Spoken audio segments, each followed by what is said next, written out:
ಕಡೆ ಬಂದು ಅಲ್ಲಿ ಬಂದ್ಬಿಡಿ. ಮುನ್ನೂರು ಬನ್ನಿ. ಏನಿಲ್ಲ, ನಾವೆಲ್ಲ ಅಭಿಮಾನಿಗಳು ಇದ್ದೀವಿ. ಆಯ್ತು, ಒಂದು ಸೇರಿ ಈಗ ಬಂದು ಹೋಗ್ತಾನೆ ಅಣ್ಣ. ಅದೇ ಮಡೆನೂರು ಮನೋ ಪಾಪ ತಪ್ಪಾಯ್ತು ಅಂತ ಕಡೆ ಬಂದು ಮಡೆನೂರು ಮನೋ ಅಂತ ಅವರು ತಪ್ಪಾಯ್ತು ಅಂತ ನಿಮ್ಮ ಬಗ್ಗೆ ಕೆಟ್ಟದಾಗ ಮಾತಾಡ್ಬಿಟ್ಟಿದ್ದಾರೆ.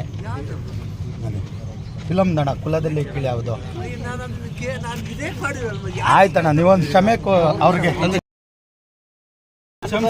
ಯಾರೇ ಬೈದ್ರು ಉಗುಳಿದ್ರು ಇಲ್ಲಣ್ಣ, ನೀವು ದೇವ್ರಣ್ಣ, ನೀವು ಅದೆಲ್ಲ ಇದೇ ಮಾಡಲ್ಲ.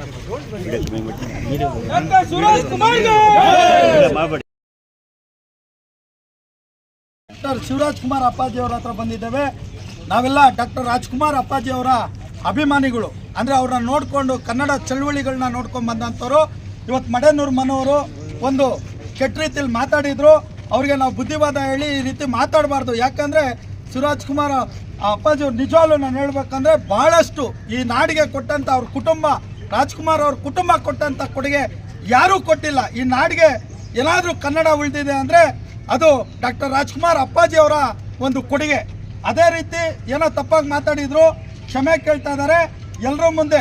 ಯಾಕೆ ಅಂದರೆ ನಾನು ಮಾತಾಡಬಾರ್ದಾಗಿತ್ತು, ಅವರು ಬೆಳಿಬೇಕು ಅನ್ನೋ ಆಸೆ ಇಟ್ಕೊಂಡಿದ್ದಾರೆ. ಅಣ್ಣ ಶಿವಣ್ಣ ಅವರೇ, ನೀವು ದಯವಿಟ್ಟು ಕ್ಷಮಿಸಿ. ಮತ್ತೆ ಕುಲದಲ್ಲಿ ಕೇಳಿದ ಸಿನಿಮಾ ರಿಲೀಸ್ ಮಾಡಬೇಕು ಅಂದ್ಕೊಂಡಿದ್ದೀವಿ ಅಣ್ಣ. ನೀವು ಖಂಡಿತ ಹೂ ಅಂದರೆ ಮತ್ತೆ ನಿರ್ಮಾಪಕರು ಮಾಡಿ ಒಳ್ಳೆ ಟೈಟ್ಲು ಚೆನ್ನಾಗಿ ಮಾಡಿ ಮತ್ತೆ ಮುತ್ತರ ಆಗಲಿ. ಯಾವುದ್ರಲ್ಲೂ ಇದಿಲ್ಲ, ಕುಲದಲ್ಲಿ ಯಾರು ಕೀಳಲ್ಲ ಮೇಲಲ್ಲಮ್ಮ, ಎಲ್ಲರೂ ಮತ್ತೆ ರಿಲೀಸ್ ಮಾಡೋಣ.